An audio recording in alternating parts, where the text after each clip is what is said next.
Welcome to the International Schools podcast. I'm your host, Dan Taylor, and on the podcast we discuss all aspects of technology and life in international schools, with new episodes live every 2 weeks. We focus on people currently working in international schools, and we talk about life in their current country, and then we dive into some specific topics. The podcast is sponsored by Apps Events. We're a Google for Education partner and made up of former educators, all experts in helping schools integrate Google into their schools and classrooms. All training is customized for every school to make sure it has lasting impact. We're also experts on online virtual Google training, and we can deliver all our certification bootcamps and training completely online to schools. We have teams in Europe and the Middle East, Asia and the US, and we can help you wherever you are. Check it out over at appsevents.com. We're also delighted to say we're now an ISTE partner, and we're delivering the ISTE Certified Educator worldwide with our subsidiary AE Learning. ISTE certification is a pedagogy-focused, vendor-neutral, professional certification aimed at educators wishing to transform their EdTech practice. We run 2-day certification bootcamps, which are amazing fun, great networking, and will give you a huge boost both to your career and for your school. Get all the info at aelearninglab.com. Finally, the podcast is brought to you by Acer for Education. People ask us what Chromebooks and Windows laptops we recommend for schools, and after literally trying them all, we always recommend Acer. If you'd like to get more information, please just leave your email at gg.gg/Acer Education, and we'll get straight back to you. We go to Acer HQ in Taiwan every year to be part of product discussions, and they are genuinely the best thought out, cost-effective, and durable devices out there. And now, on to the interview. Hello and welcome to the podcast. Today I'm delighted to be talking to Mel Varga from the International School of Macao. So welcome to the podcast, Mel. Hi, Dan. Great to be here and talking with you. Yeah, too. So Mel, we've met you, I think, first time we met, we ran an event at your school, I think in 2015, actually. I was just looking at it. But you came to an event, one of our other events. Was it Bangkok you came to originally? One of our summits? Geez, so long ago, I can't remember. It could have even been, I don't know, could be Bangkok, Taiwan. Yeah, Taiwan you came to as well. Another one of your colleagues came to Taiwan, I remember as well. Yeah, so there's been a few, but yeah, it's been a while. It has been definitely. a while. Well, we're going to chat a bit about school closures and reopening because you guys are obviously making plans to reopen. So it'd be great to do that. But quickly, I want to just chat a little bit about Macau because Macau is kind of an interesting place. It's an autonomous province. It's close to Hong Kong, and it used to be a Portuguese colony. So, I mean, I would love to talk a bit about what it's like to live there as an educator. So how long have you been there? I've been there about 11 years now, and yeah, we really love the place. I mean, we came here, my kids were quite young, and, we just fell in love with the place, and it's very safe, very clean, some really good food here. People are quite nice. When we first came, it was just when things were starting to really boom here in Macau. And so a lot of the big casinos that are up and running now, either didn't exist or were just, were holes in the ground. And so we've seen a lot of growth and change over the last 10, 11 years, but overall it's been a really positive experience for me and my family. Yeah, I went to Macau in 1994. I was after university, I was traveling around, and a friend of mine lived in Hong Kong. We went there. And back then there was just kind of one casino, and it was a real kind of crappy old casino. I don't know if it's still there, but it was like everyone used to go there for gambling because there was no gambling in Hong Kong or mainland China, but it was one or two casinos. It was really like nothing like it is today. Yeah, I know which one you're talking about. It's called the Lisboa. I'm sure it was. Yeah, and it's still here. And but it's really, I don't know, maybe more of a novelty. It's been dwarfed by bigger, fancier, glitzier hotels and casinos. So right now, actually not very far from where the school is, we have what's called the Cotai Strip, and it's very much like the Strip in Las Vegas. So we have the Parisian and we have the Venetian, and we have a number of other hotels along that strip. So yeah, it's very reminiscent of being in Vegas. And when you live there, do you ever go to the casinos? I mean, do you go there? Because I imagine there's some good restaurants and stuff there. I mean, do people who live there go to like the restaurants and things, or do you just tend to go to more local places? We tend to go to more local places. Occasionally we will hop into the hotels or the casinos typically for, maybe a bigger dinner, a fancier dinner. So there's some amazing places that offer great food, bit of shopping too. There's some more Western stores in some of the hotels and casinos. So we tend to go in there for that, but not really so much for gambling. I'm not really a gambler. I don't think this would be a good place to live if you were a gambler. I'm not a gambler. I don't gamble at all. But it does provide pretty interesting entertainment. We can, if I happen to find myself there, I'll maybe watch a table or watch some tables for half an hour. And it's just amazing how much money people throw down. It's just unreal. And how many international schools are in Macau? That's a tricky one. It really depends who you ask. Some people consider us the only true international school. There's other schools that are somewhat international. Now there's one maybe about a 5-10 minute trip down the road that's kind of has a British curriculum. Yep. And another school that offers not sure if it's a North American curriculum. I'm not quite sure. So there's anywhere from 1 to 3 depending on who you talk to. Got it. And what is it like there? I mean, do most people, like the parents of most of the kids at the school, most of them involved in the casino industry? Is that kind of the big industry there, or is there other stuff? Yeah, absolutely. I'd say it's either directly related to tourism or a definite support industry. So yeah, we do have a lot of parents in the hotels and casinos. Others are involved in airlines, helicopters, etc. But those are kind of the traditional industries that we find our parents in.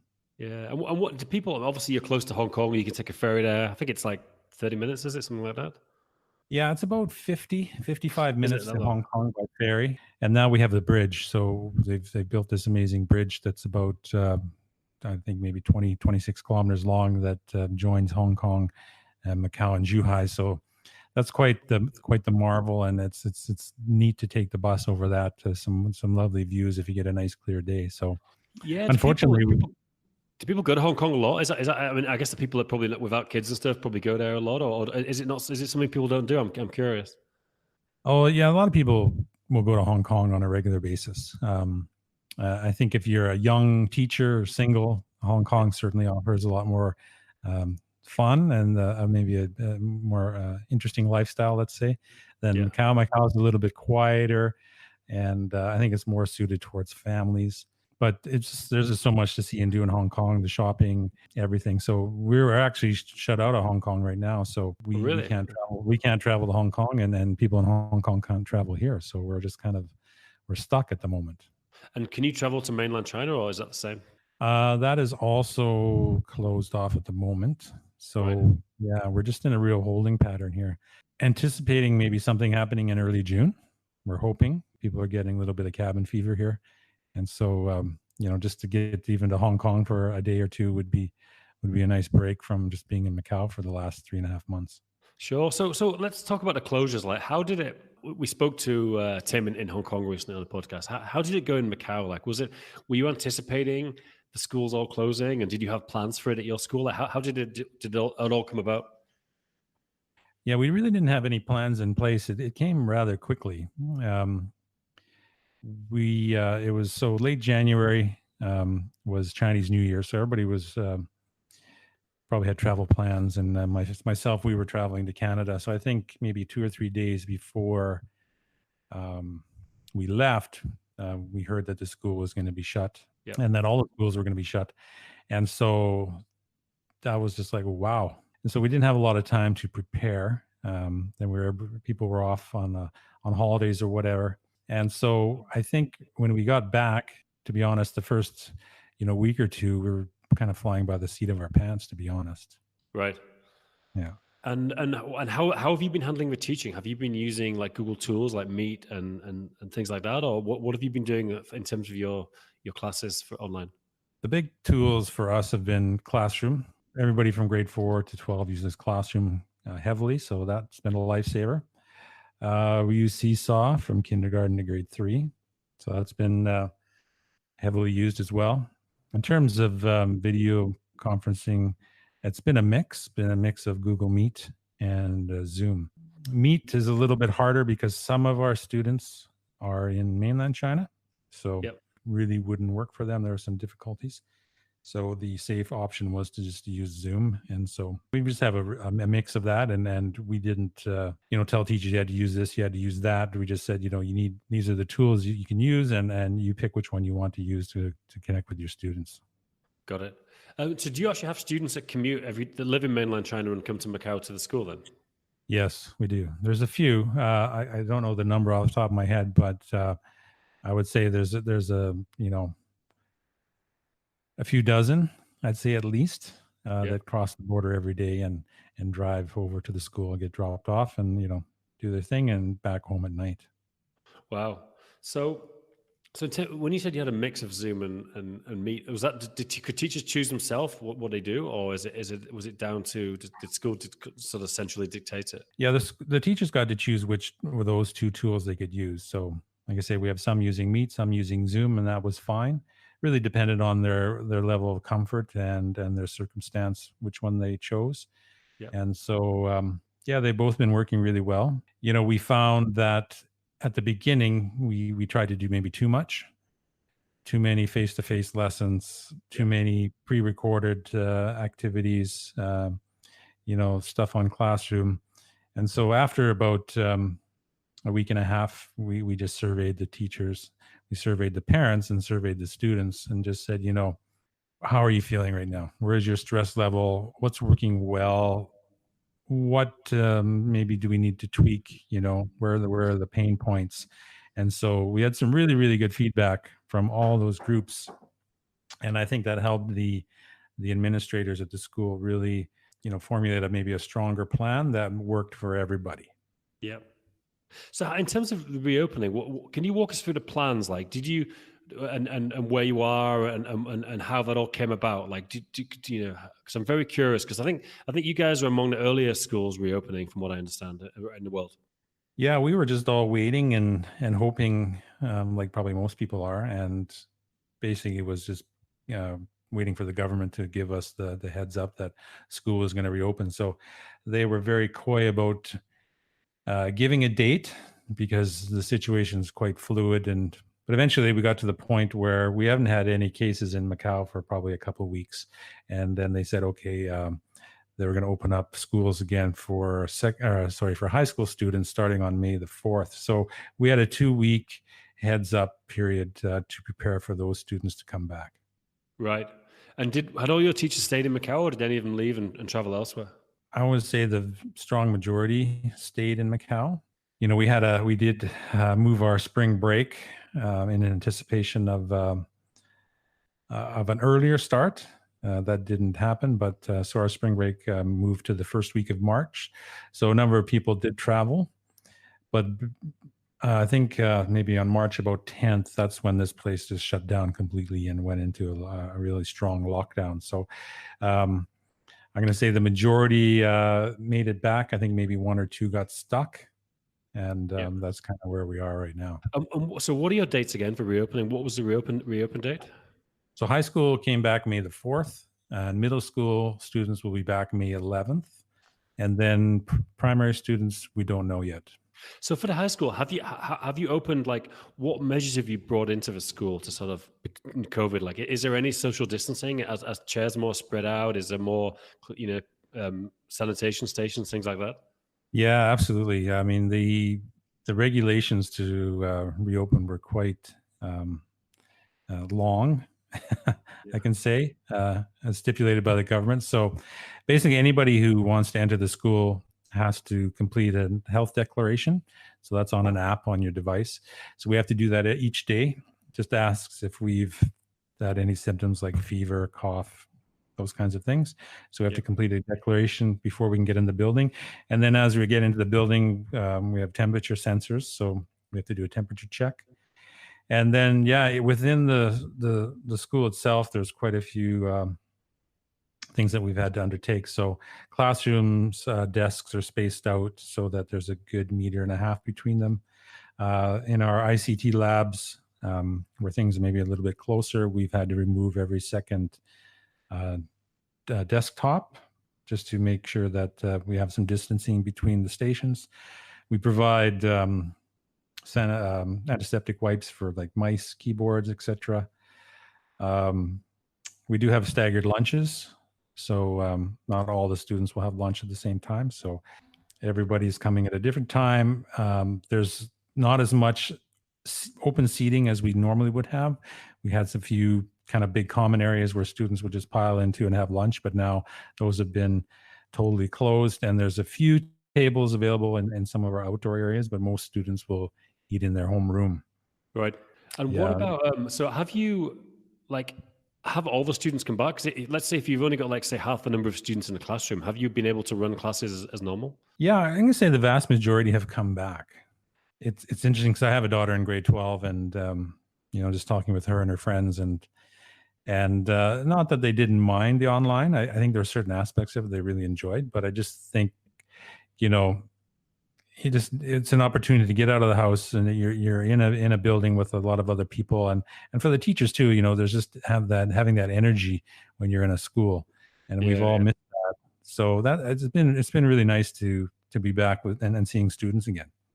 Could you, because I mean, a lot of schools, teachers stayed working in the school as normal through the closure, which I think I would have done. Was that something you did, or did you have to work from home the whole time? It was optional. Well, no, let me clarify that. For, I would say, majority of the teachers, there was no option. They had to stay at home. Yeah. The government was quite strict that the school had to be closed, and only people that were deemed important for some reason would be able to come to the school. So I'm part of the leadership team at the school, so I could come and go. So I had a little more flexibility, and I would come in probably 2 or 3 times a week just to, so I could get out of the house. Yeah. I'm sure. Well, people live in pretty small places in Macau, don't they, as well? People have apartments, I guess, most of the time. Yeah, and we're all living in apartments. So, I guess depending on your circumstance and the size of your family, it could be a bit small, especially if you have a studio one. We're lucky we got a bigger apartment, so it wasn't too bad. But yeah, it's really the same thing here in Czech Republic. Most people, especially in Prague, live in apartments, and it is hard, definitely. Cool. So elementary school next week or the 11th, that's right? Are plans going ahead well? Are you making any additional plans you didn't have to make for high school? No, pretty much the plans are the same. For middle school, right now they are located in one floor of our south wing, and so that floor is always really busy. And so we've taken a few extra steps. So down their hallway, there's kind of much like you'd see on a highway, there's a divider. So we just have traffic going in one direction on this side of the hallway and then coming back on the other side of the hallway.